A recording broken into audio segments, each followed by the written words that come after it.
want you people not to misunderstand what is happening. There is somebody who is a controversial person.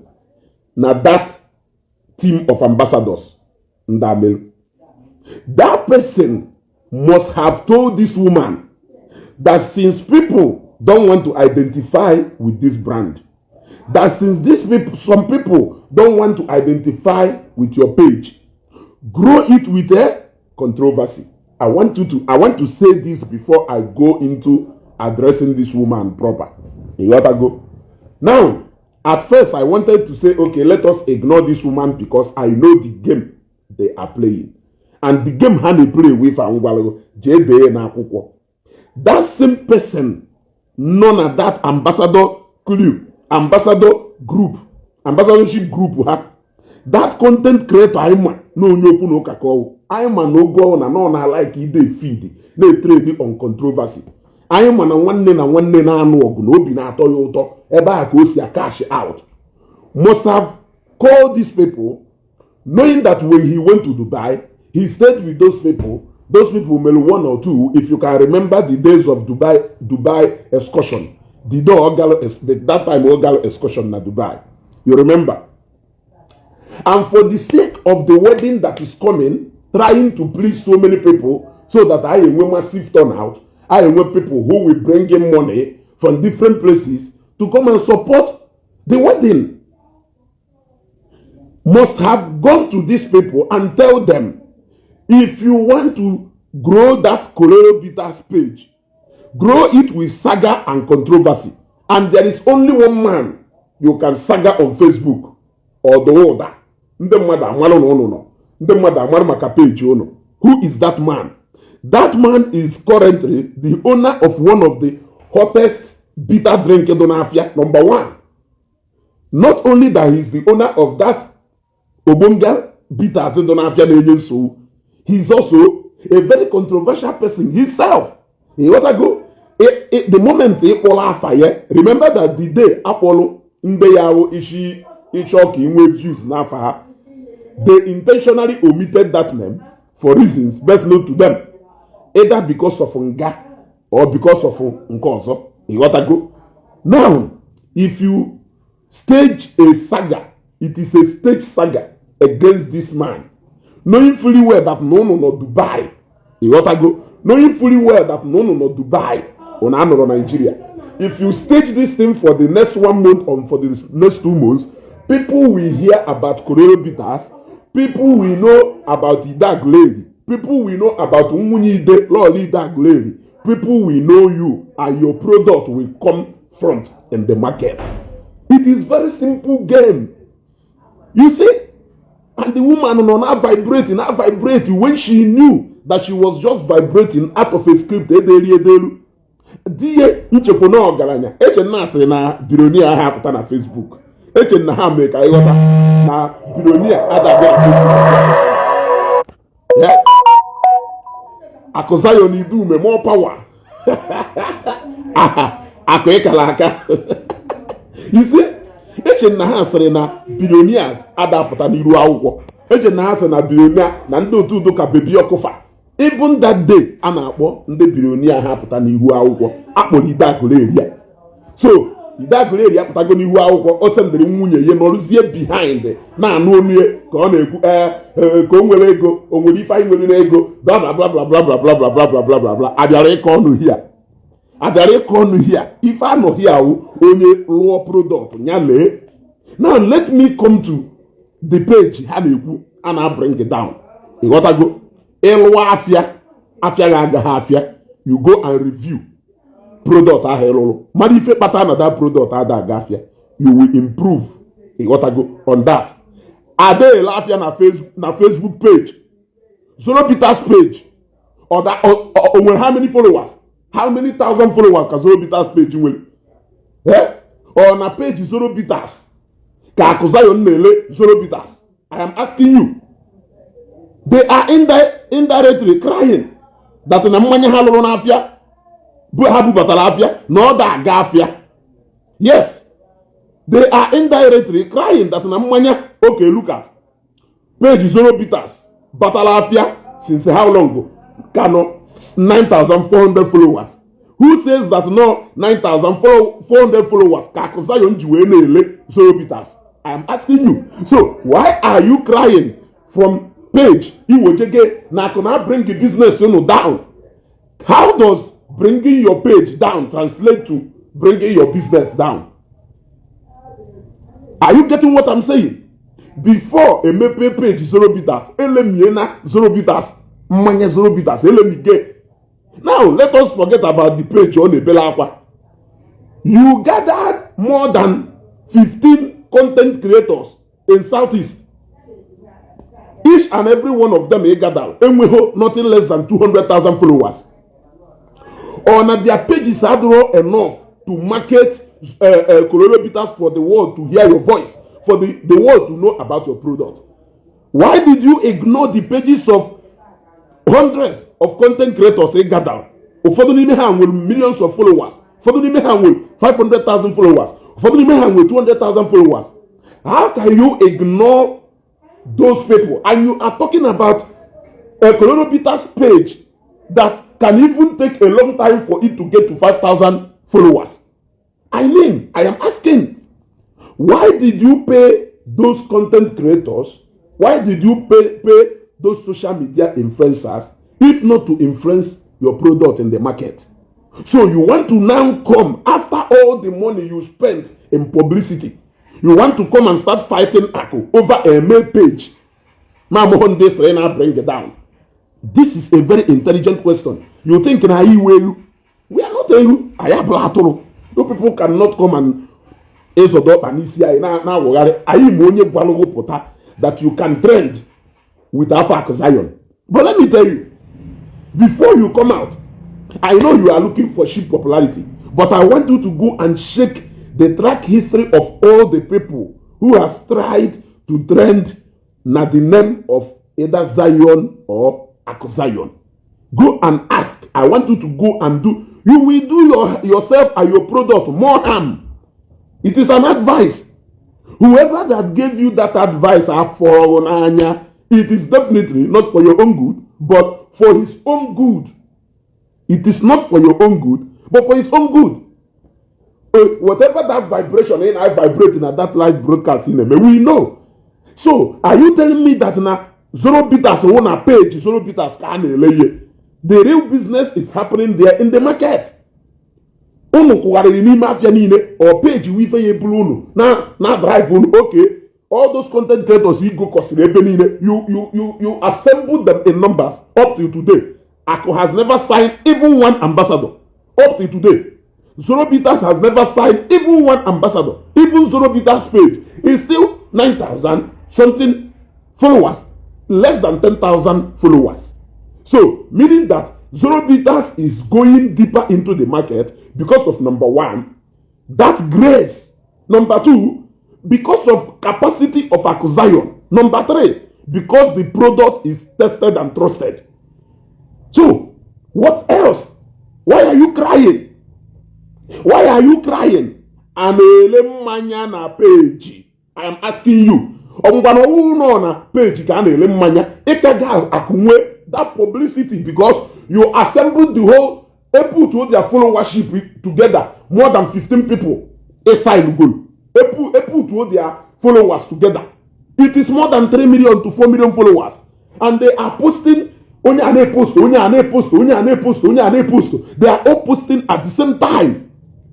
So, all those postings in their pages is not enough to put your product through into the market.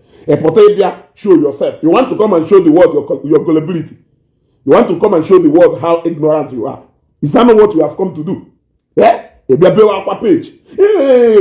I could have paid people 500,000. I can have put them at 500,000. Each and all and will pay yapu.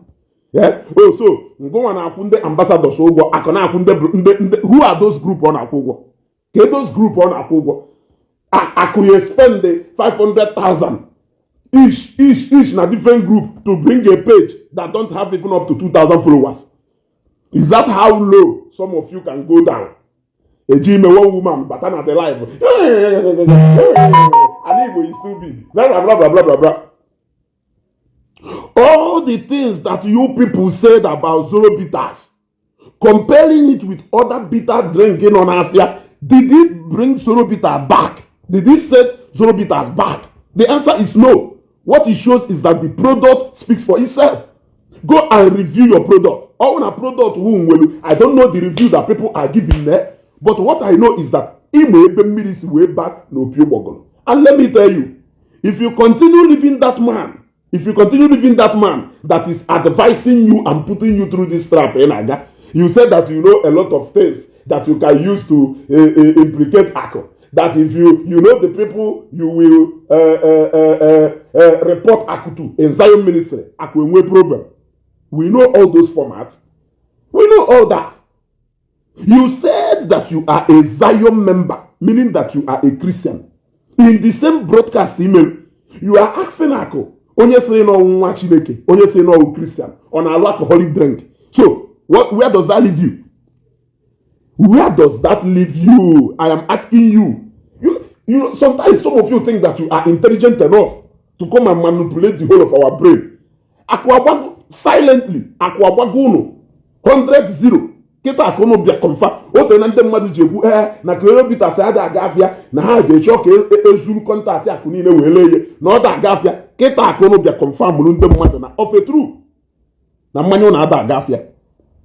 Igotago Aku Zion Idume, Papa, Dalo, Zoro bitters remain their Papa now and forever. Grace must continue to His grace. Exactly. Exactly. I'm asking you. Iselena Aku na-claim no nwa Chineke, no a Christian. Kedu ife ọ na-alụlụ alcoholic drink? In your broadcast, you confirm to us that you are a Zionite, meaning that you are a Christian, that you and your husband, that you are Christians. Why also are you into production of alcoholic drinks? Unaye ichukolo onwe ya aju bife bata n'okwu e biara ikwu, madam ichukolo onwe ya aju. Una aka ha nọlụ. Market we mmanya unu na market. Mmanya unu go big. More than 15 content creators who will how many thousand followers each. Hapụta na Facebook na ebe gono. Akwe wish ho product unu well, but when Skibo came to him to ask him, should I go ahead and pick up this ambassadorship? He told Skibo, you can go ahead. How many thousand followers can Skibo will? Go and check. But he allows Skibo, being his friend, seek the permission to go and use such followership to market your own product. Yet, hey, my daddy, Daddy Shima, I greet you, sir. His own is bottled water.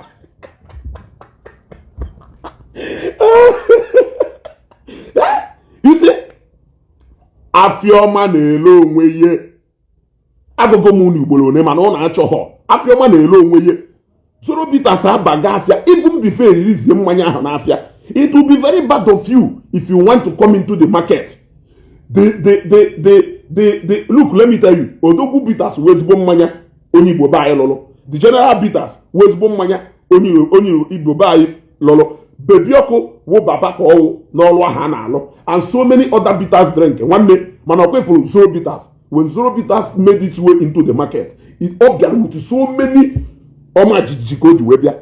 Afubu mmanya doka Zoro bitters say onweghị onye akpọrọsie market we mmanya mana mmanya na-ele. Mmanya na-ele. There are people in Igbo who enjoy such grace. Yes. You want to go? Yes, very soon. Zoro bitters will be in Philippines. We are moving ahead. You want to go? Iye ji saga wele mmanyago, madam. Iye ji saga wele mmanyago.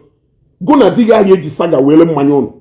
You have never heard the voice of Akosayo Nebo Potasego. Na Zoro bitters aye mefa. No, if not for anything, he has exhibited one character that none of you can. None of you, none of Zoro bitters can do that by allowing Skibo to come and use his followership to come and promote your drinks for you. Yet, say na that publicity through your page. Since na page you do more active, carry out the page of millions of content creators market mmanya unu. Ịghọtago? Sometimes some of you na-ekwu okwu without thinking very well, without thinking properly. You run more than 30 minutes program. Now cut your own product by your own self. O nwere ife mmadụ ya agwakọta ka ịkwụsị ịṅụ Coca-Cola. O nwere ife mmadụ ya agwakọta ka ịkwụsị ịṅụ Fanta. Even ndị na-arịa diabetes ekwebe ụda akwụsị ịṅụ Coke na Fanta. Even ndị na-arịa diabetes ha akwụsịbeghị ịṅụ Coke na Fanta. Jee check your foundation. Jee check your foundation structure of how you people brought that drink into the market. Perhaps you may know ebe mmiri si wee bata n'opi ụgbọgụrụ. You will know where ebe mmiri si wee bata n'opi ụgbọgụrụ. But crying from here till tomorrow, you are going to do more harm to you and your product. Go and write it somewhere. Yes. Go and write it somewhere. This track which you have taken is going to be too disastrous to your product. You are condemning your product. Whoever gave you that advice, so now one enemy of Colorado Bitters. Yes. None of us has ever made any bad remark about your product. Akazion has never conceived any idea. I mean, product, what is he doing with a page that is still growing? What is he doing with a page that is still growing? Even his own page cannot less than 10,000 followers. Are people getting more updates from Zoro Bitters, or they are getting more updates from people out there? People out there are projecting Zoro Bitters more than even Zoro Bitters page. I can tell you that more, we should know that I'm closer to Ako. I have never, it is today with the first day after a long time. Nagana, that page, Zoro Bitters, to go and see what is happening there. Because I want to know the followers that page went. But I've been hearing about Zoro Bitters everywhere, even without going to that page. Okay, now Facebook, can you people tell me, Mmadu no here, all from Zoro Bitters page, with an update about Zoro Bitters? Tell me, Mmadu no here, visit Zoro Bitters page in the past 1 week. How many people here? Yet every day in, day out, you are getting updates from Zoro Bitters. That is the grace that you people are ignoring. You are ignoring that grace. So if you like it, come to Facebook and issue threat, issue whatever. You see from morning till night, Madam, and answer Pusiana for nothing. Go and look at the foundation of Manu Wopetala. You people can go and correct it. Go and review your product. Follow people's product. Oh no, will bitter drink akotogonafia. Oh, bitter drink akotogonafia carry Zoro Bitters. Go and check. Go and check. When other bitter drink came in, they used so many social media influencers and musicians. They brought them into the market. In fact, during the time of General Bitters, even the late Mohbad and the likes of them were flooded into the market to go and promote that drink. Good and fine. Oh, Galia. Oh, little money, Galia. You gotta go, money, Galia. Now, there was no criticism, one bit. The same thing with Odogu Bitters and other bitters. They marketed their drinks their own way. There was no criticism. The only bitter drinking on Afia, after the celebrities in the market, after the influencers in the market, it was marketed by common people like me and you. Common people like me and you, who people barely know about us. Yes, even commonest people who 300 followers, they promoted Zoro Bitters out of love in their own way. Even people who made it at their profile account, they promoted it in their out of love, even in WhatsApp status, out of love, with more criticism from people. Just sentiment into it. They started telling us how bitter drink is kidney. They started telling us how our people have factory hire dalo. It started at the time of Zoro Bitters. Yet all these stumbling blocks, all these hiccups here and there, did not prevent that Maya from selling. Ife akụlụ na zoro bitters. I add here now one of the 7 wonders of the world. Ife akụzoro na mmanya ahụ. Update akụzoro na mmanya ahụ. Update akụzoro na mmanya ahụ. So Fuchukwu mgbe ebe akụsi wee kapụta update o ji welu mmanya. Ọ gbara Igbo gharị ịkọtọcha ya jegorie nwụọ ya. You must see why ndị mmadụ ji wee na-aṅụ mmanya ahụ. Mmanya mbụ wee bata ebe a ka ndị mmadụ up till now ndị mmadụ ka na ọntịrị nnọkọtakwa ụbọchị ya na moto mmanya aka ọdụnkọ ka ndị kawọsha akwọrị mmiri na nkọ etu a na ha kwọrị mmiri na nkọ moto ma etu a n'anya etu a ọ bụrụ ofu ifedi ma zoro bitters do na nkọ nwepụtakwa chọbakwa ofu onye na-enye m nsogbu everyday nna ezugo mmanya ahụ nye ye ọkwụ ụnụ nwa na-ayọgharị ndị ya bịa wolu distributorship a na-azọ distributorship zoro bitters azọ. I know so many people who are bombarding me with questions I can't even answer about zoro bitters. Yes, I will keep quiet because I may not have answer at the moment to give them. That is how mmanya has when demand. I have said it during the time of Matthias that the greatest mistake Matthias Melu is not bending down and learning from people who has been established in that field of Cholega. He wanted to make them his highest competitors. How can you be competing with people you should be learning from? Is that not downfall? That is downfall. I said it then. I asked all these questions. You want to open a church. Why can you not bend down and learn from people who has managed to get congregation all over the world? Do you think that if it is easy for people to assemble 5 million people one place worshiping God, why have you not been able to assemble more than 300 people? Since over 3 years, it is not easy. But you made those people your greatest competitors, people who has gone 1,000 to 5,000 miles away from Ebeno. That is the problem. Unu na-enwe keta na-akwụ unu na-ebe na unu apụta hapụta emego unu ka unu ghọta na ọzọrọ bitters wo content unu nwere n'afịa na ọzọrọ bitters river na Afro State akụ bụ moto na-akpagharị one place to another ọpụta ọgwa ndị nọ na shop biko unu egokwu na kololo bitters biko ndị mmadụ unu efolokwu na page kololo bitters. I am asking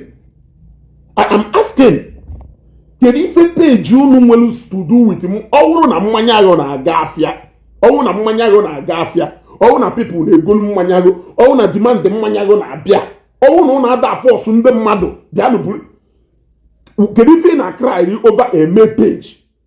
Are you a content creator? Do you want Facebook to start paying you from that page? I am asking you. Do you want Facebook to start paying you from that page? Why are you crying over a page that people take a lot of time to build? Ọwụrụ na akwụpụ page unu ọkụ jee mara ife kpatara eji akwụpụ page unu ọkụ na ọwụrụ na onwe page akwụpụrụ n'ọkụ. Because you can't tell me that na page are the more important to you than the sale of your product. Now you started bringing in achọghọ ka mmanya ahụ gaa afịa a na-frustrate mmanya ahụ ịchọrọ akụ chọrọ ka ịkpọkọrọ ụmụ bịa na be bịa yọba nri. Oh, you have confirmed to us that na mmanya gaghị aga afịa. They have been trying a long time to convince us that zoro bitters ada aga afịa. Somebody look at Igbo Igbo abịa with a nonsense logic that na identify there with a particular religious group not nyakpata to your nightmare zoro bitters na aga afịa. Now your own favorite mmanya ahụ idewere ahụ no na-aga. You see, the owners are crying now. The owners are crying. Ndị nwere na-ebe akwa. She did not only cry over the page, she cried over her product which is not moving. Yeah? Ngwachirikwa ụmụ kpọrọ onwe bịaba na nke Akụzayon du n'oke du na nwunye. I have tested first hand of who Akụzayon is. Unu eluho ndị edewelu a na-azụkwa nri.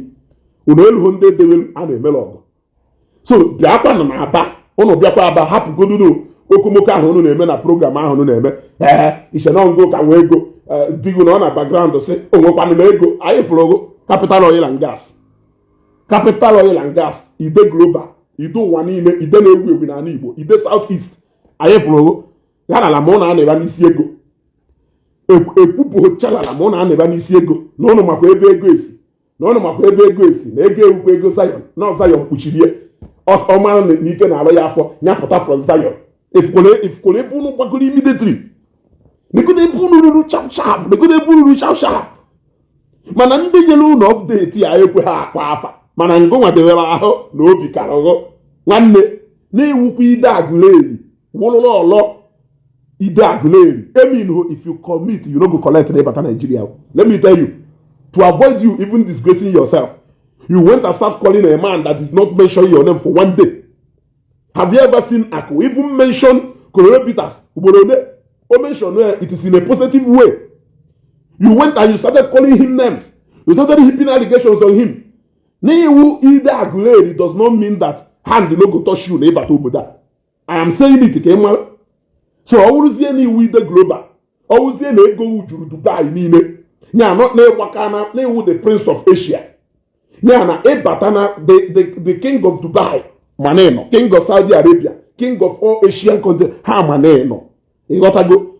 Galala ma ha na isi ego, ohe telu ha aka, ha na n'isi ego. Ha gwa ha na edo jobless, ha gwa na inwe ego. Ha gwa ha na inwe ego, ha gwa na ife dị otu a na-akọva. The moment ha mmagharịba ha n'ala ebe ahụ, ma na-ebido n'ime ọnụ. Ma na-ebido gị n'ime ọnụ. Ịghọtago? Ma na-ebido gị ime ọnụ. That is it.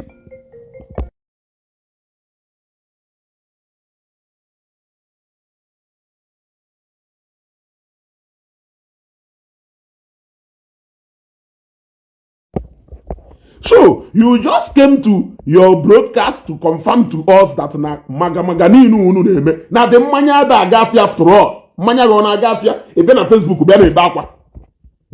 Ịfụta na ebe akụ bịa na Facebook bịa na akọtọ bịa na ekwu ndị sị na Zoro Bitters mere ife. He keep coming on Facebook telling you people na demand karịrị ya na mmanya karịrị ife o mere expect. Yes, I said it as I'm speaking to you now.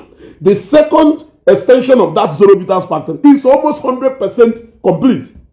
Ego na trailer gasasi ebe niile. Trailer ka eji load mmanya. Ọhụụ kanta no trailer ka eji load mmanya were ebu aga m ugwu Hausa ma other places. Ị nọ na anọ lọ. Onye ka efuda na ala akụza yo mpụta na Facebook bịa na lament na ebe akwa. I nwere a team of bloggers. They should advise you on how to run your business here na Facebook. You cried, mama. You cried last night. Ibe katara akwa ebele umebelu. Ịghọtago? Ibe katara akwa n'abalị nyaa ebele mmebelu. Ịghọtago? Unu wee maa na Grace. Unu wee maa na Grace. Na Grace karịrị Grace. Enwe Grace, nwee Grace. The Grace Zoro Bitters na-enjoy Papa's Grace. Papa's Grace ka Zoro Bitters na-enjoy. No man. Ewo.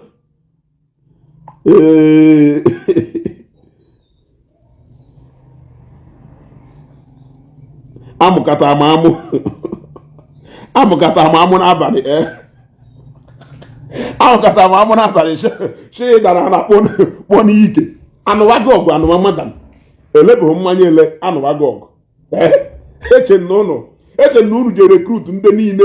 Unu recruituru mmadụ na-abụ kwuru na ha awụ ha na-akụlelu mmanya na-ewepụ ha na-akụ ahịa mmanya na ọha awụ ndị chista contact. Unu tiri mmadụ na-abụ ahụ successfully in your ambassadorship team. Yet, they could not do that same thing. Ha gwara ha mee lack na your own product. That should tell you na na-agwa gị eziokwu ka na-atụrụ ụga. It is not a rocket science. They told you that they did it for Aku. Therefore, they can do it for you. So since they did it for Aku, why did they fail to do it for you? Did you even inform them before you came online to start crying? Or one of them engineer if you know? Because this looks typical example of what he can do. I don't have any doubt that idea of onye sere go na akpọrọ ya kwuo akụnarị eko dị 500,000 and wee hapụ Beniso wee keta. Akụnarị eke 500,000 ka e wee je na a report page elu bụ 400 followers. N'ụdị na page ahụ pụta iwerie ka obi kuba na ha niile iwerie ka general bitters ya zenko ha iwere nka odogwu bita na odogwu ha ma nya peji gị awụ mma eji eje ọgụ, peji gị awụ mma eji eje agha, peji gị awụ ọdọwara north otiwara south otiwa southeast, ọ ife peji gị awụ eji wee na-akwụ such amount of money ka e wee bring it down.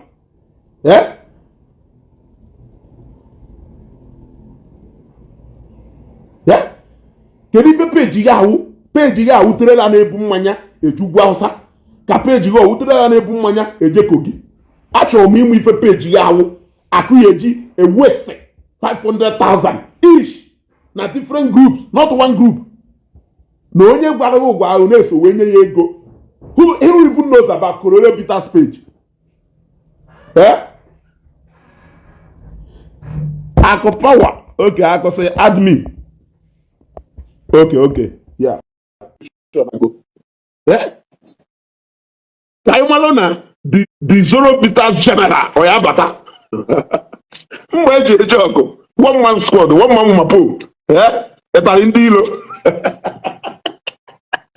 Akụ power. I greet you, sir. I'm going to back at now in a puff, man. Over a fool wouldn't have moved good out on pieces. Can not get up a grant, he will be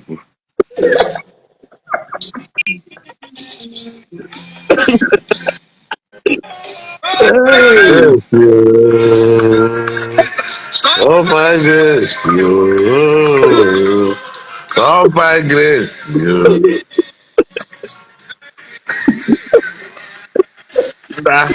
I'm with local help with Nabaret. In I'm Obiago local help with Nabaret. It is some video of money, Obiago local help. I don't know if we have not done for you without it.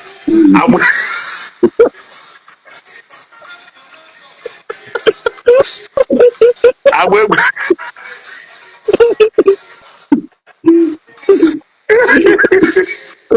I'm going to go with that, Zuko. I'm a tree banana. Awahana.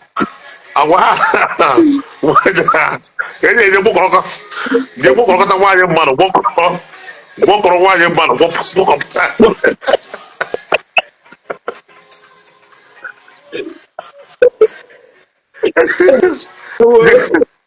They walk on wire money, walk was away, walk around, walk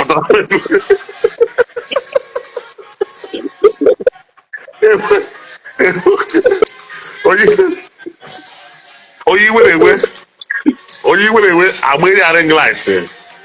I'm waiting at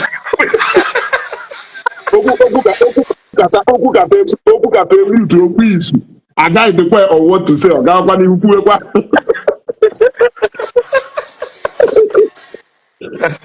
so I got not hard on the China. Okay. Not to go over there too.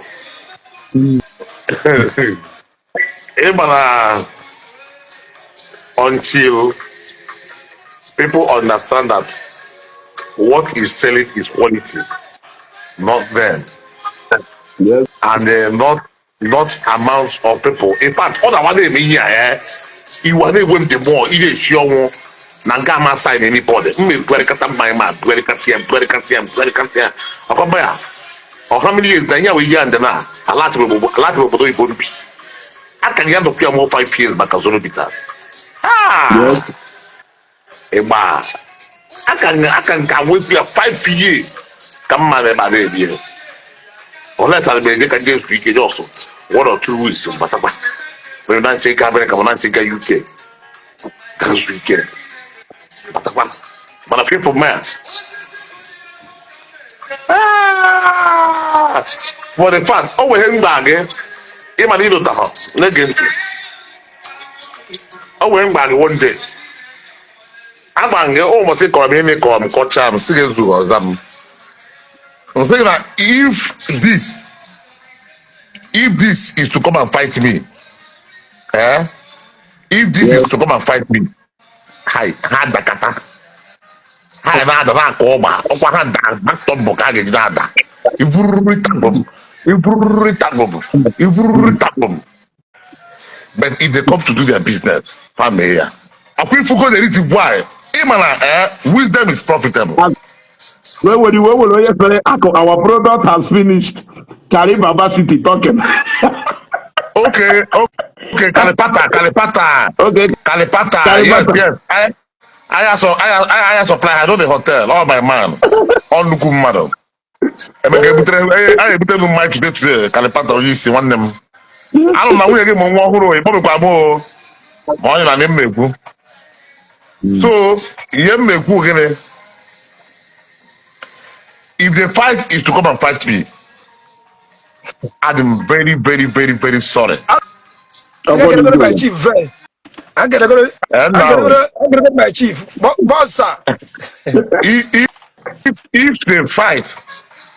If the fight is to come and fight me or my product or a death case on arrival, automatically they are not going to sell if it is fight.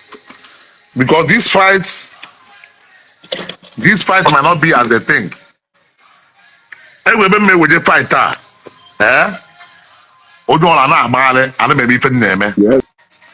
Although before the arrival of whatever thing, before the arrival of anybody, Zolobitas have been kept in the sacred altar.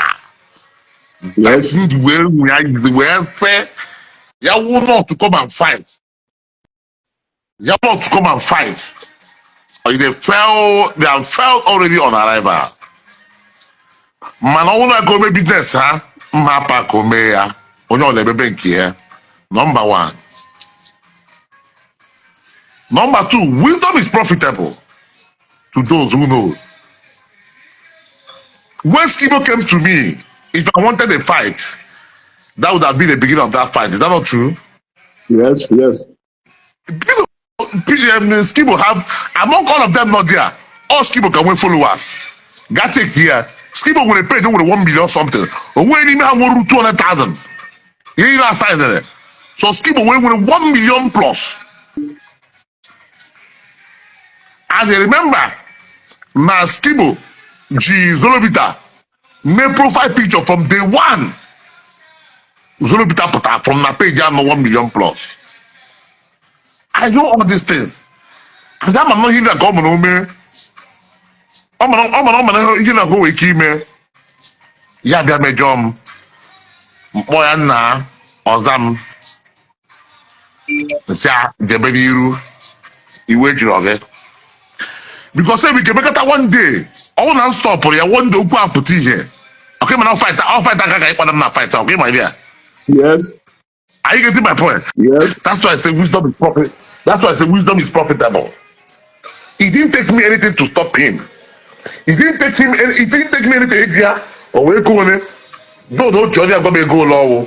Are you getting my point? Yes. It didn't take me anything here. Nah, the pega with an oran ever. But immediately, this thing was reported to my head. Who knows if you stop this guy? Are you getting my point? I say I fight in Danciana with my full chest. Get my money for almost every time now. Yes. Just Skibo. Last time when I plan, he made him pay a surprise birthday and all of her. No, you're winning the house. Ask him. He didn't come. I got Kaije. And we on air on live video. And say, I can surprise that papa. All the one when on Mutangwa. I don't get my point. Yes. And that is to show that now.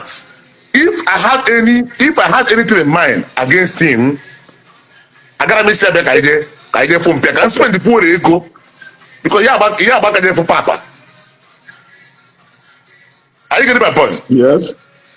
So now, if anybody thinks that you can come with propaganda or with fighting me, you will oga iyahele putabeba. You know. Biko only never na na-efe na-emetụ aka na love and like. Know this, sorry, I'm going to call. Okay, Know okay. this, everlasting peace. Just know this and know peace. You cannot fight a man who did not fight you and it will work for you.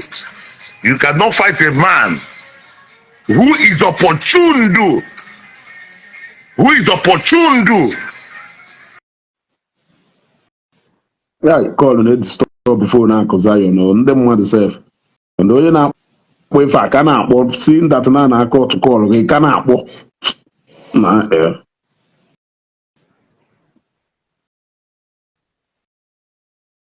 Before that, be hearing that. E were go ba jolo bi ka jeri ihu arụsị ekwu okpokpokpokpo. Okwa ha akwụsị. Hello, are you hearing me? Yeah, we can hear you now. We can hear you now. Matakwa amata before ha na-apụta physical. E were go ma zolo bita ma picture m jee kwụọ n'ihu arụsị kpokpokpokpo anyị na-afụ ha nọ. Anyị na-afụ ha. Igbu ugwu ha ọ rapụrụ onwe ya sị ma akụ ha apụkwala. Mana ejiri isi nwa dibịa elele mgbọrọgwụ. Kacha. I'll call you on live video. Ejile ya ọ ebe nọ ya ọ dị na ha nwere ihe mmanya ka mmanya ọ naghị afọ ihe o ji wụrụ ọkacha mma ihe o ji wụrụ ọkacha ibe ọ naghị ada ọkụ n'obi ọ na-agbada agbada and ihe a mere ni ọ na-ada ọkụ n'obi onwe onye ma ihe ọwụ sọmụma mana kọmpanị ma ndị na-arụ ụmụ ọrụ nwe onye mmanụ achịtara m mgbọrọgwụ kwụọ ya akwọ ewetara m kemikal misie ewetara m intanol na flavor wee misie ewetara m mgbọrọgwụ mmiri import from 2 different countries wee kpọkọọ ya ọnụ wee sipụta mmanya jee chọbazie ebe ntị butie iri je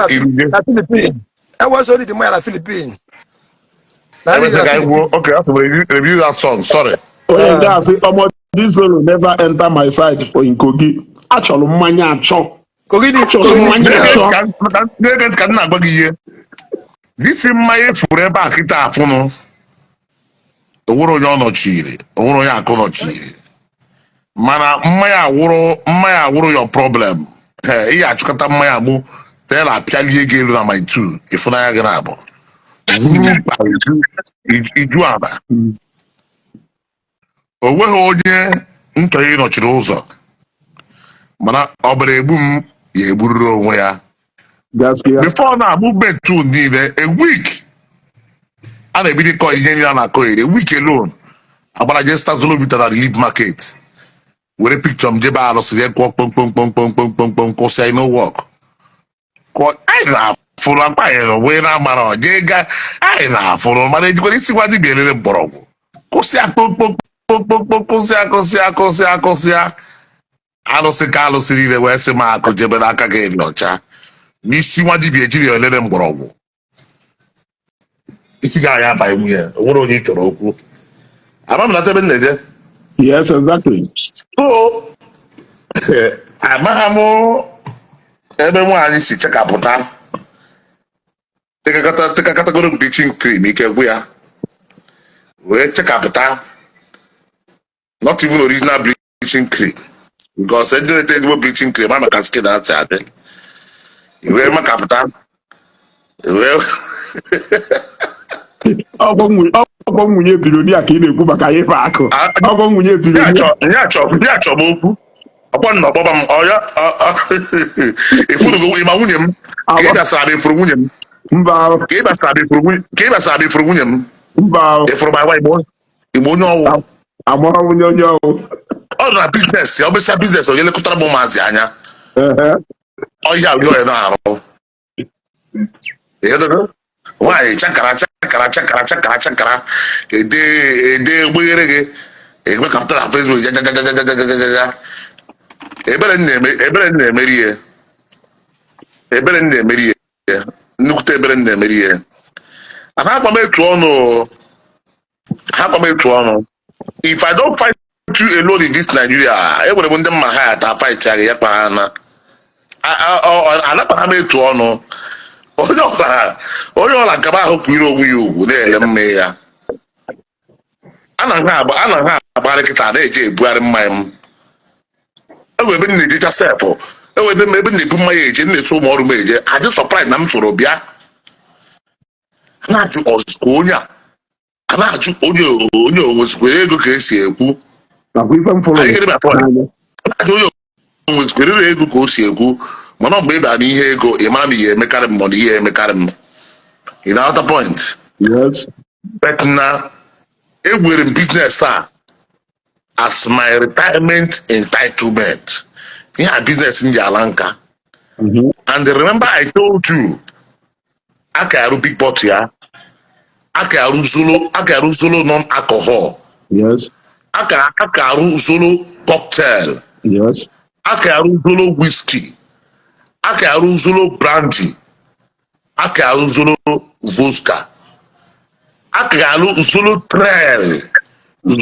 trail nwanne ife ndị alụsịghị ya alụ gbesa na bọtụ etestago mma niile nọ nke akụ esịa akụpụta m ọzọ eji m nnukwu kọntract wit ndị mụ na ha ji ihe no power can stop it and aside ya sign sie ya ike and these are the things ihe ndị bịara gburugburu bịara ịmatacha I know when you come to me as a friend I know a friend, I know enemy in disguise. I know a friend in disguise. Are you hearing me? Yes. I'm a agụ ya wuru ewu. I'm a agụ nọ n'ewu costume. Yes. And they bịakwa ha ntight ya my side mgbe ihe lock up. Ihe na-anụ ihe anyị chọrọ ka mụ na gị kọọ akụkọ nwaanyị anyị chọrọ ka anyị kọọ akụkọ ọrụ na ịntanet akọrọ ịntanet bete mụ nwa na onwe m wụ mmadụ nkịtị iweta foto or video nwazi gị the highest video m mesitebe gị to convince you. Are you hearing me? Yes. In case you are doubting me, the highest message to make you ebe machine na pachase mgbọrọgwụ. Are you hearing me? Yes. The only thing you get MMFL in life, go and tell anybody who think that he's fighting. The only thing that will make me to fail in life if Prophet Ebukobi's prophecy has ever failed. Ya nwere onye ha ma Ebukobi gogoro okwu mechi o meghosi ha je kpọpụta onye nke afọ beta ọnwụ na onwe ha mbọ niile na-agbanwe na nkịtị na-abụ Confirm. aka nna m ukwu nọ n'ime ndụ m and aka Chineke dị n'isi m. Am I communicating with you? Very well. Loud and clear. So onye na-agba mgba agbazina na onwe mere ibie owuwe onye mere ibie maka na nke Ebukobi kwuru ekwu mere eme and nọ na-ekwutọgbu n'ime ndụ m mere eme. So if you think that you can fight me and bring me down, first of all go and check if there has been any time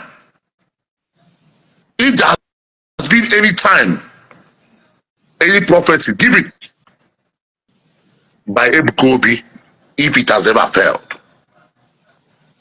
If it hasn't failed, then that Akuzan is going nowhere.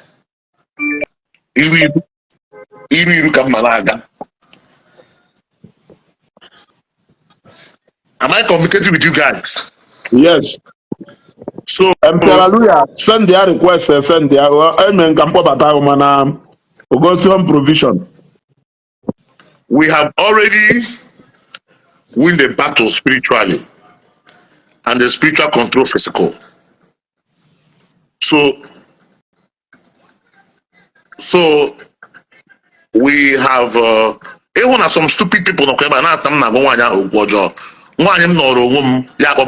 you see why you see let me tell you something. You see why some people are not progressing in life. Chief. Oh yeah. Okay, I'll talk to him later. But ye bugola mama na mo na yakube o. Adi okay ben no. Mana mbe kuya. Negente. Eventualoku. Eventualoku. Onye ahụ MC Hallelujah. Can't be distracted. Can't be distracted. Okay, have to go.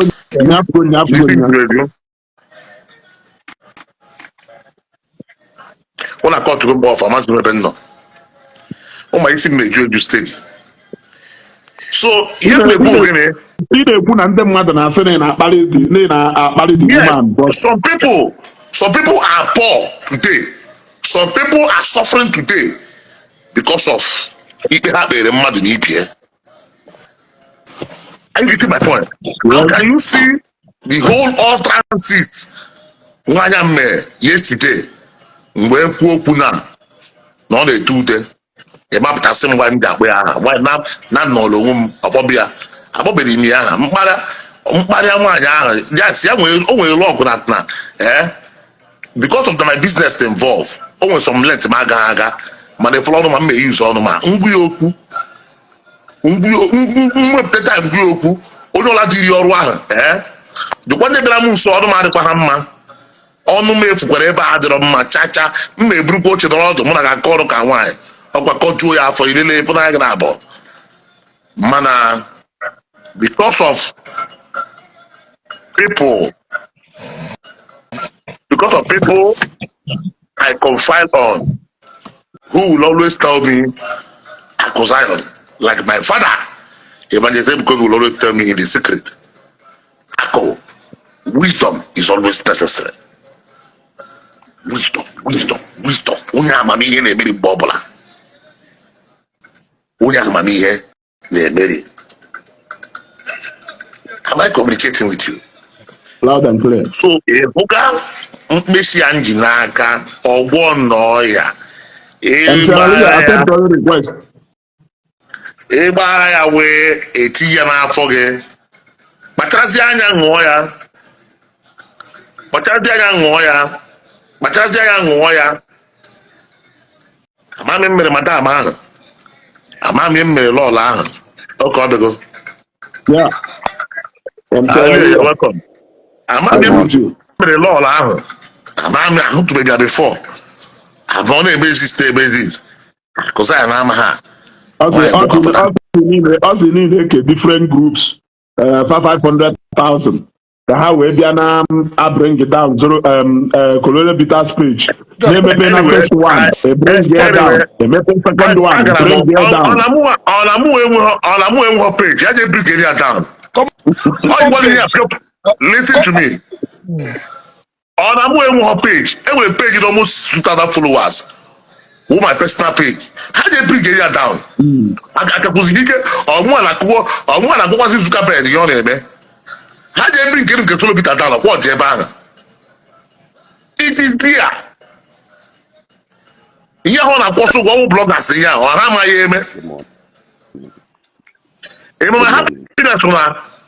I got my comment section there when somebody tagged me last night. Nearly video more than 300 times. So I'm can now. Even look at heaven, Nabane. But I never video.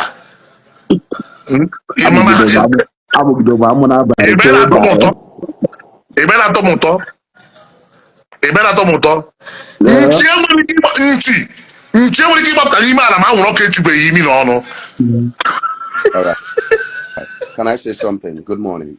Yeah, good morning. Yeah. Hallelujah. If I came to America, it is American accent. Just take a good time for it. Zion. Good morning, everybody. Zion, I'm angry with you. I'm really angry with you. Wait, Zion, no, Oweba, I want to say this on air. Go ahead. Good. Go ahead. Please, if you are a blogger like me, you're listening to me, I would like you to screen record this thing because what I want to say right now, Zion will not like it. And I'm not here to, there's many of you that have been following me for some time. We know I don't paint words. I say things the way they are. All right. So please, if you want to screen record this, I want you to screen record this. And I want Aku to hear this because I wanted to go on air and say this before. I wanted to drag Aku on air because of this whole thing. Now, it's a privilege. Let me do it here. First of all, before I say this thing, who they play this music now, I will swear for your enemy. Reduce the music. I didn't hear you. I said what I want to say.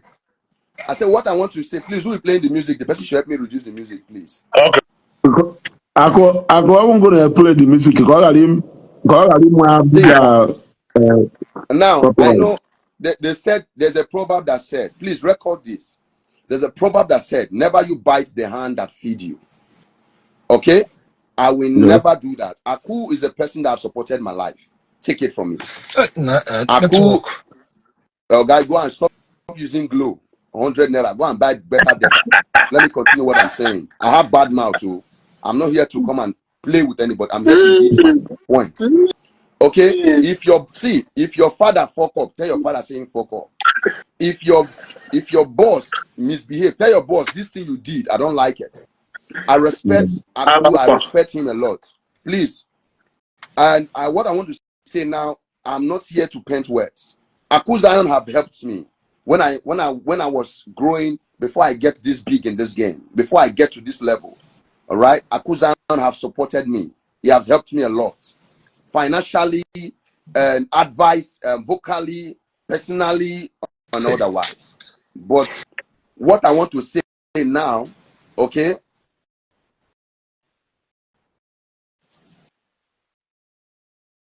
We'll go fight physically. We'll go for physical combat. Aku, yes, it's true. He has even fought for me, correct. But please, listen, what I want to say now, Aku will not like it. Aku will not like it. First of all, I want to say this. I want Aku network to be good. Aku, I'm I'll put Mr. Aku Zion. Mr. Aku Zion, good. Listen, sir. First of all, Mr. Aku Zion, I'm disappointed in you. Take it from me, sir. You're my boss. I respect you a lot. You are godfather to a lot of people. You are a brand. I am disappointed in you. Okay? You are a man. You are not a boy. Do you understand me? You are now. You are you are making yourself to. You are trying to bring yourself low to be a boy, which I don't like it. When men talk, that is when you're supposed to talk. Do you understand me? You are disappointed. You are disappointing me now, and I want you to stop. You are bringing down my reputation. When men are talking, that is when you're supposed to talk. When boys talk, sir, you keep quiet. Okay. You don't come on air because of boys are talking. You want to talk. You are muting yourself. Akusa, hold on, sir, let me finish. Please, with all due respect, I'm here. You have the forum to talk all this while. All right. Now, whatever, I don't know, they've been tagging me on this live video. I came and I've been listening on the comment section. I don't know what is really happening because I've been busy with my marital wahala. People thought it's the content. All right. Now, I'm a host. I hope you're hearing me. EJ, I hope you're hearing me. Yeah. I can hear you. Please. Go on. If Akuzayon network come good, you should play this video again and listen to it. First, Akuzayon, I'm disappointed in you. Number two, instead of you are a man, when boys are talking, men keep quiet to advise them. When men are talking, boys keep quiet to listen. Now, I have listened to you over and over, emphasizing on some certain people. I am not fighting anybody, but if anybody come to fight me, I'm sorry for the person online. Okay? If anybody comes on, start bringing you your name or start castigating your name or your brand on social media, all right? Bro, the best thing for you to do is to keep quiet. You don't listen to these distractions. If Akuzayon talk again here now, I will mute him. I'm not joking. If he talk here again, I will mute him. Now, no, host, please, I want you to get me right. Okay, the more you are talking, replying these people, the more you are feeling you're making them relevant. You're trying to make them relevant. You're trying to make people go and watch what they say. You're trying to give these people audience. No, I could chelu, I could wait to I will mute him. Is it? I will mute him. I will mute Aku now. One carton of 0 bitters free. One carton free for me. I'm hearing you. I don't know what I'm saying. If I'm making sense, my brother. Yes. Let me add something, my brother. Let me add something. MC, let me add something. Because when I made a video this morning concerning the woman, I was asking the woman, the business belongs to your husband, and you are not the rightful person to talk to Aku. Even if Aku Zion paid people to bring your page down, it's left for the husband, man to man, to confront his fellow man. And even if Aku Zion paid people to bring your page down, Aku Zion did not come online and announce it. So why will you just rush and come to live video? You get advice from mad people. Yeah? People that give you the advice is mad people, and you rush to on social media and start, and even you are even involving Evangelist Bugobi funding Aku. Wait. No, you don't come attention. You did what?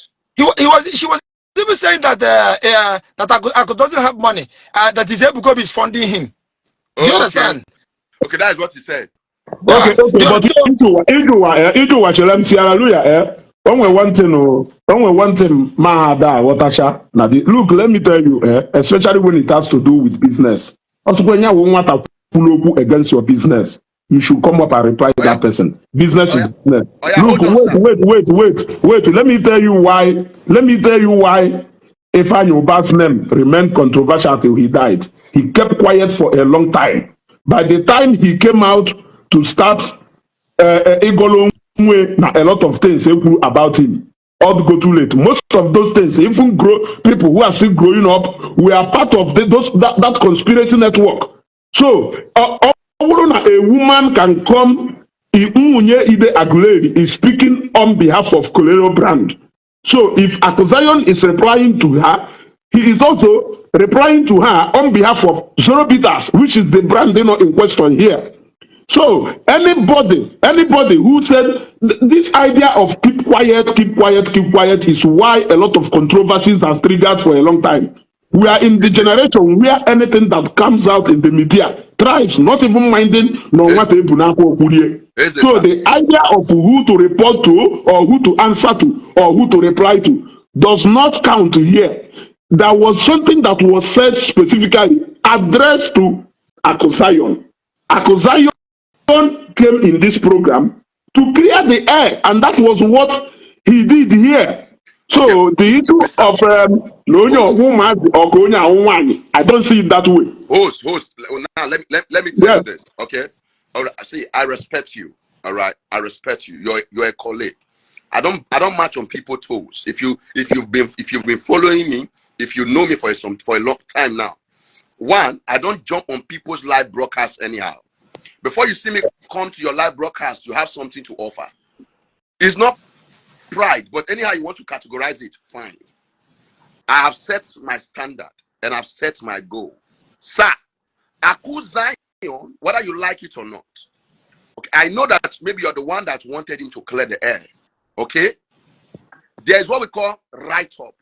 See, listen, sir, there are some things that need to be silent. All those things are irrelevant. Okay? Aku Zion, whether you like it or not, as it stands now, just disappointed me. Because I wanted to bring this video now and go and drag him on and let him know that, see, my audience will look into it. Sir, as I am now, there are some things that will hit on you, you just pay deaf ears. Like what is happening to me now around, man. People think I'm doing content. That is reality. But I don't care. A lot of people have seen me like, oh, except the ones that have come close to my house. But wait, MC Hallelujah, That same thing that is happening around you, you brought it to the internet, right? Yes. So, should we come now and start blaming you to say, no, MC Hallelujah, we are disappointed in you. Why should you bring such thing to the internet? You are expressing yourself as only you know why you are putting that message across to people. You see, Listen, this is Aku exactly Zion this is is not a blogger, sir. Wait, You're not. Aku Zion is not a Hallelujah, blogger. wait, hold on. Aku Zion is Wait. not a blogger. MC, What? Oga, hallelujah. Wait, you are hold wait, on. you are wait, Let me you are let wait, me chip you are something wait. I in. beg, I beg, Just I 1 beg. minute. 1 minute. Let me just chip something in. As you go, you are not understanding the angle. I'm saying I got hallelujah it is going. angle loud I'm and coming. clear, I am very coming. I clear. am coming. I am coming. Let's Yes, go. Wait. This kind of yes, a thing. Are you hearing me? yes. MC Hallelujah is saying this kind of a thing is left for boys. I am not trying to bring myself or you see that as a pride. There is you see let me call a name. I must call a name. You see this guy called boy son. I cannot exchange words with a boy son. A boy son It's not is my, like a child it's to not my me. standard. It's not my A boy son class. is like a boy son doesn't have something upside They here, have called me here, out. I don't here. answer them. They are not my You class. understand? So this thing is as in like when I was talking to the woman, I was telling the woman, the owner of the Peters is your husband. Is your husband supposed to confront Akuza, not even you? That's what I'm Do you saying. understand? Not even you. The Is your husband husband, the husband, they can send anybody. Hawa nwunye ọga na ọdụ ka ọga na ọdụ ka nwunye. So Now, if a woman and Iduwa, let me tell you something. You pointed out at Ebonyi son. You pointed out at Ebonyi son. There are so many people you have replied to, I cannot reply to. There are so many people I reply to, you cannot reply to. It is yeah, individual differences based on the yeah, standard we operate online yeah, here. yeah, it's true. So let us not Ijowa, let us not even use our standard to generalize issue. I stand with Okay. Akosayon 100%, and I will stand with him again if he comes out tomorrow again to emphasize on this matter, because this is something that has to do product to product, not even individual to individual. Ezigo, You now, don't expect him to sit down and allow people to say all manner of things, trying to bring down his brand, and you are telling Ezigo, me that he shouldn't come out to talk because it is a woman or it is boys who are talking. It is wrong. It is Listen to me with all wrong. due respect. It's with all due respect, sir. It See is now, wrong. market. Ezigo, listen to me. With all due respect, sir. I stated it again, sir. With all due respect, sir. And I stated it again, I respect you. What you are doing, listen, on the norms, you're not doing bad. I'm not telling you what you're doing is bad.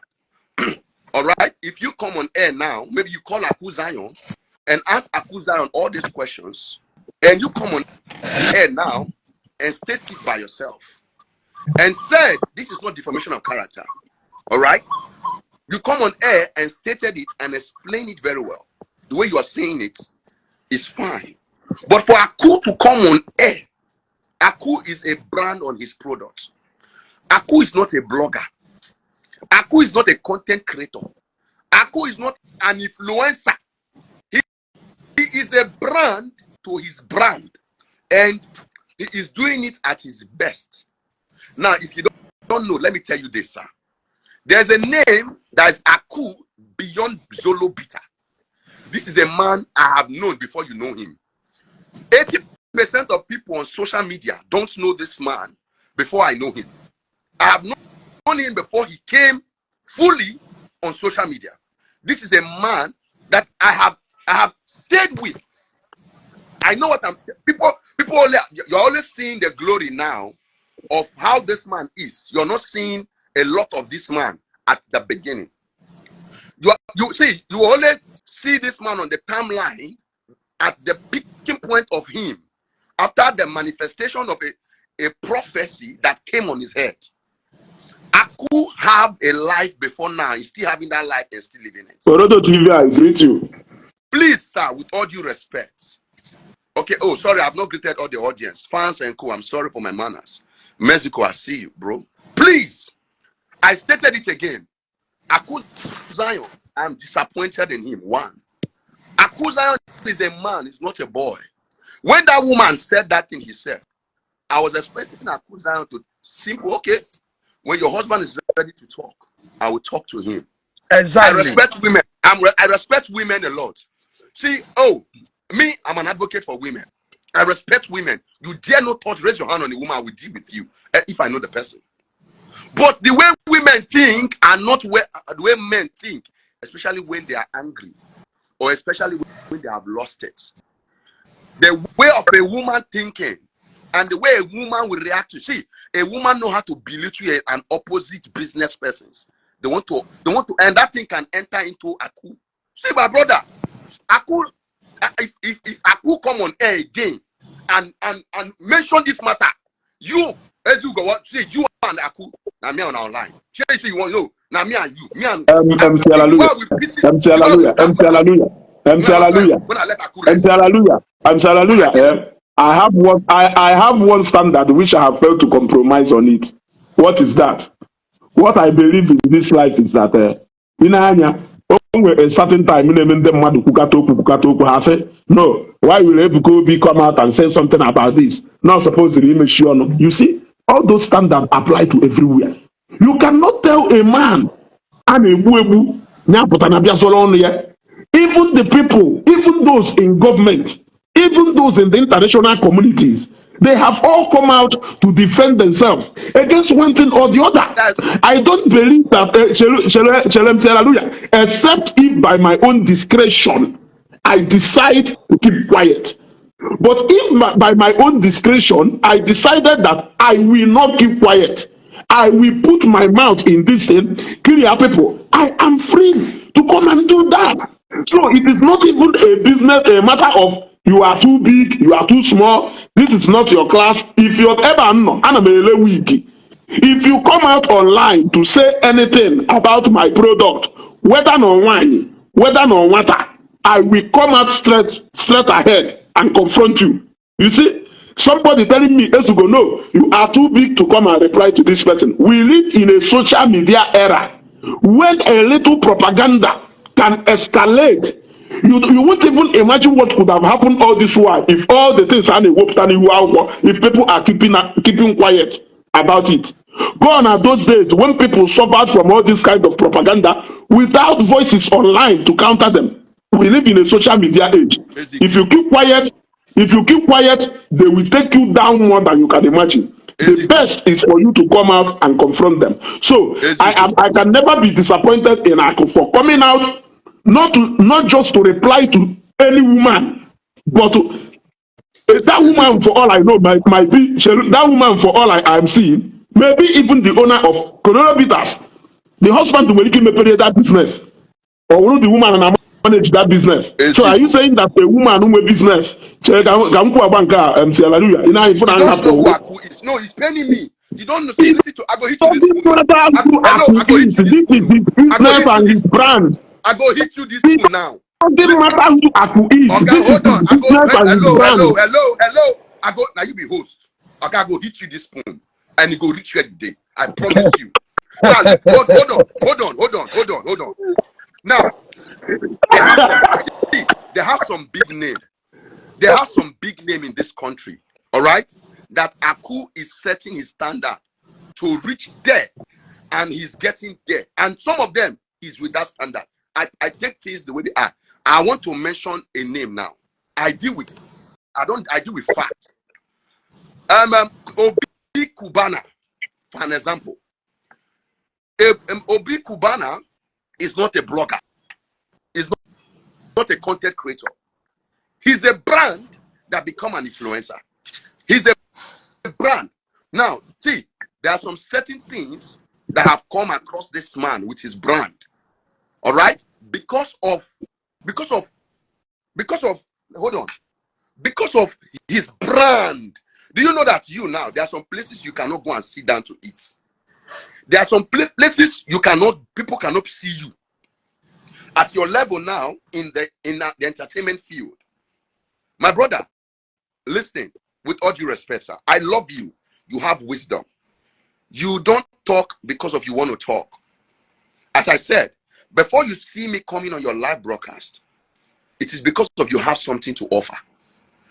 And the man in quotes to talk about is a man that have helped many, and I'm one of them. Aku, I don't post it. I don't need to come and start posting it. I don't do those childish things. Like Aku give dash me with MC, send your account number. Let me. Aku can give me 200k, 100k. Yes. The only problem I have with Aku, the 1 million I say he will give me up to today, I've not seen it. But that one, no problem. Leave him. And the 100,000 he gave me has finished. Now, talking about bloggers that he paid, sir. If Aku Zion have influencers around him, out of 100 of these people, 80%, 70% of them are not up to my standard. One, they don't have followers like I do. Two, they don't have viewers like I do. Three, they don't have meaning to the society like I do. All they do is to make sure they have controversies on people's bring this head and cause problems. They don't pass message that can change or add impact to people's lives. Do you know the reason why I'm angry? Aku Zion have laid a foundation, have made impact in people's life, in his community, his environment, in his country. Aku Zion have grown a company that have caused employment for people, drivers, company, factory workers, distributors, business owners, marketers. Now, this is a name that is helping. He has helped the economic of this country. These people we are talking about, who are they? What have they done? This company that used this woman, that they said this woman called or whatever that is involved, Onyemaya.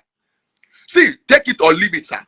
No matter how these people do whatever they want to do to this brand, you're wasting your time. Actually, Zolo, let's take Zolo out of it. Let's take Zolo. Take Zolo out of it. Put Ole Aku in the market. Ole Aku in the market. With the kind of impartation he has made in the society, people will still set him out. This is what I'm trying to let you know that. See, brother, Aku Zion coming to you interviewing him is good. Aku, what do you have to say about this? Blah. Aku just come and say, oh, don't mind them. Forget all those things, my brother. All those things are just talk. They just want to look for followers. But anyway, let's move on. How are you? And it's there that coming to start emphasizing. Who are these people? Onyemaha, what have they done in the community? What impartation have they done? What have they had in this country? This country is going no job employment, nothing. And you are bringing a man by this time that is supposed to be thinking of, okay, now see how they look at all the names, look at what he want to bring out in the market. He want to bring Zolo whiskey. He want to bring out all this thing. How many brands in Nigeria have it? Look at this man is thinking deep, far from his beyond. Instead of it to allow him to be thinking of how. Now, if you bring Zolo whiskey, there will be more employment.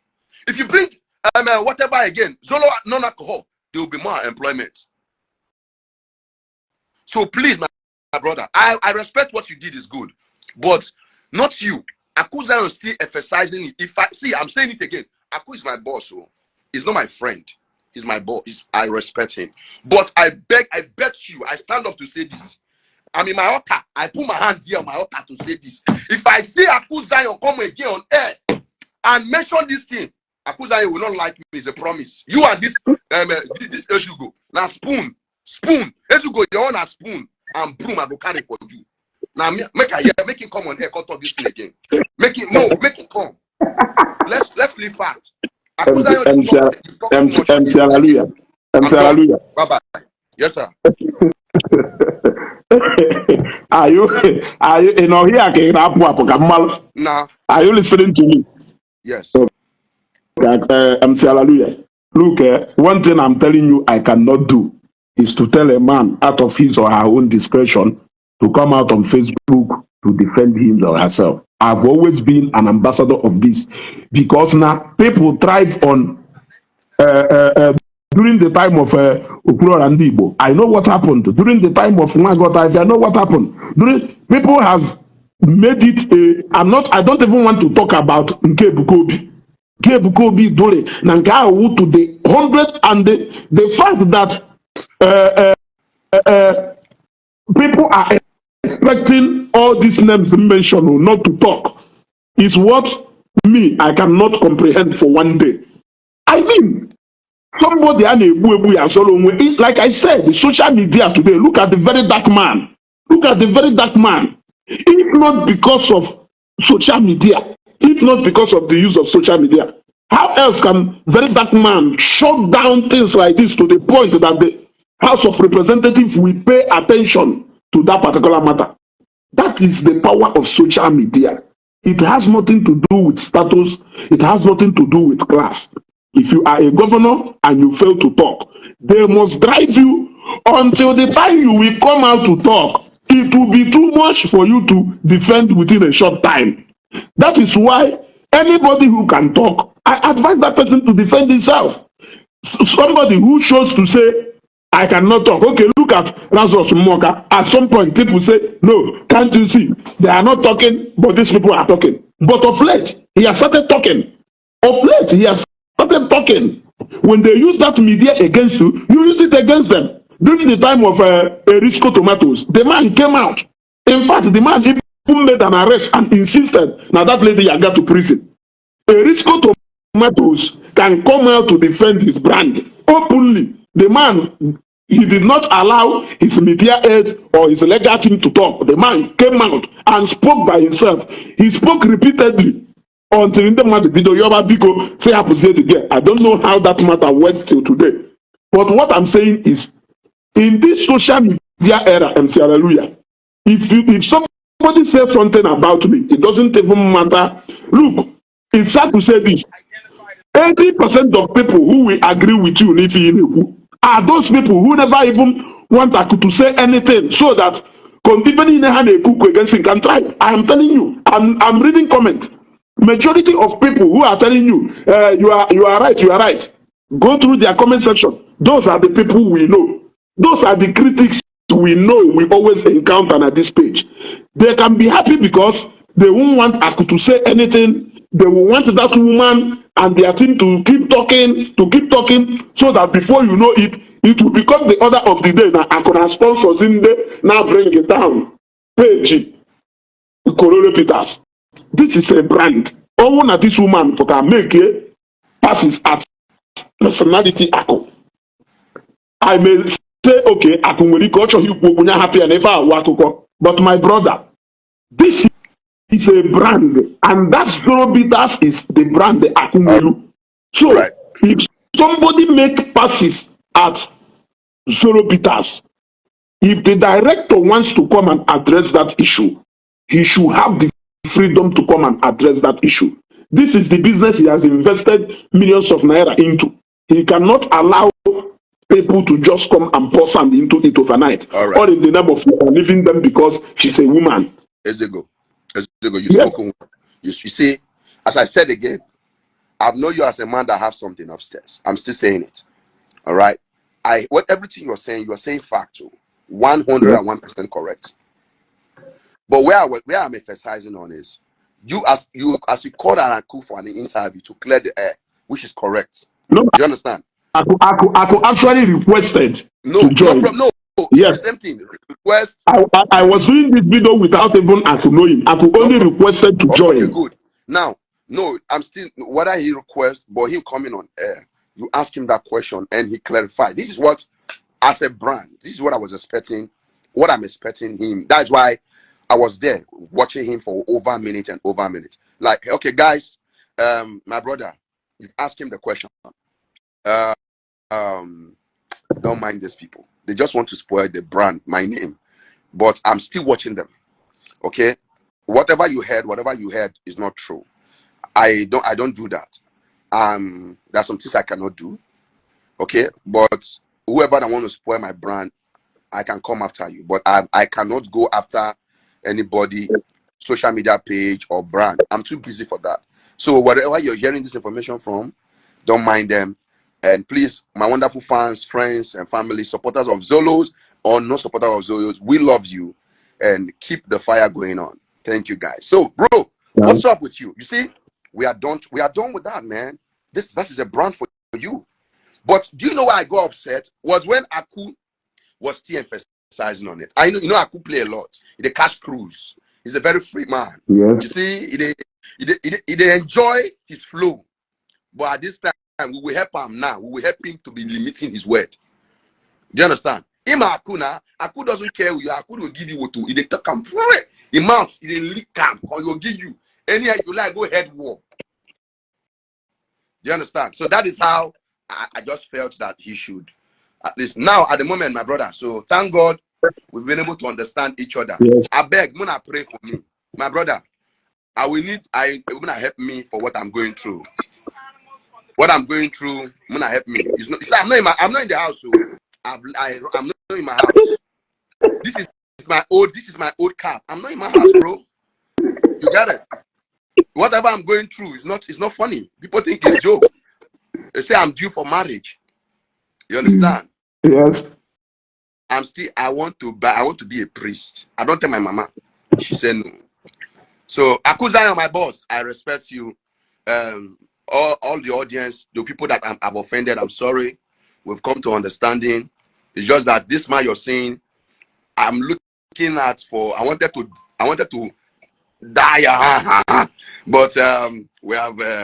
That is what we call men. You see, men have understanding. True. Boys keep nagging. True. So I know Akuzayon will understand this better. Now, my boss, bro, I'm not ashamed to say that guy have assisted. I won't lie to you, bro. Yeah. But the problem, the money he gave me don't finish. Akuzayon give me 100K when I came back from the US. He said, MC, use it to be, because I know you have gone to spend money and that money don't finish. So you will bring another one. No, may not give me 100K now. No. You know, you need 1 million. 1 million to taste that life. That one now I go post them. Make him pay people when one pay. You understand? So guys, I love all of you. Please follow this young man. He has something. Oh, he has a lot of offer. He has wisdom. He don't come on air to talk anyhow. My fans, my followers that is watching me right now, those of you that came here because of me and Aku and Co, follow this guy. This guy has something to offer. I love him. He's the foundation of truth. He say it the way it is. But the only problem I have that they know they pay tithes. They know they settle me. You understand? So they know they settle me. And but they are doing well. What's it called? Him. These guys are doing well. There are people that they know the truth. They have seen the truth. They have witnessed it. And see Mexico. Guys too. Bloggers are here. See my guys are here. So guys, Mexico is in the building. Mexico too promised me money for TikTok. Okay, so guys, Mexico, that guy you see on the screen, sorry my brother, is the guy that gave me lion on TikTok. Mexico. He's a blogger that based in Europe. Yes. I think he's in Holland or Belgium, something so. He's a blogger, but these guys are good. But I get men who see your host. I get, if you do me anyhow, I got doggy bam. I have men that have something of yes, that have wisdom, that knows the truth. My brother, I want to encourage you. Keep doing whatever you're doing. You're doing well. Thank you. You're at your peak. The only thing I would advise you is, as this level that you are now, and you're still going somewhere, don't allow pride to come in. Pride is the thing that can hit a man down, especially when a man is rising. Be humble. Try and listen more before you make decision. All right, you're doing well. The world is watching you. Okay, the grace of our spiritual Father that you believe on, He has come on you. It will increase more in Jesus' name. Amen. All right. So Amen. Please, I want to beg you, and I'm also begging you, please and please and please and please and please keep doing whatever you're doing. Thank you. I know we will see each other there. We will get to that level that we want to get. At this moment, I'm going to say bye-bye. Till we meet again. Thank you, MC. Thank you.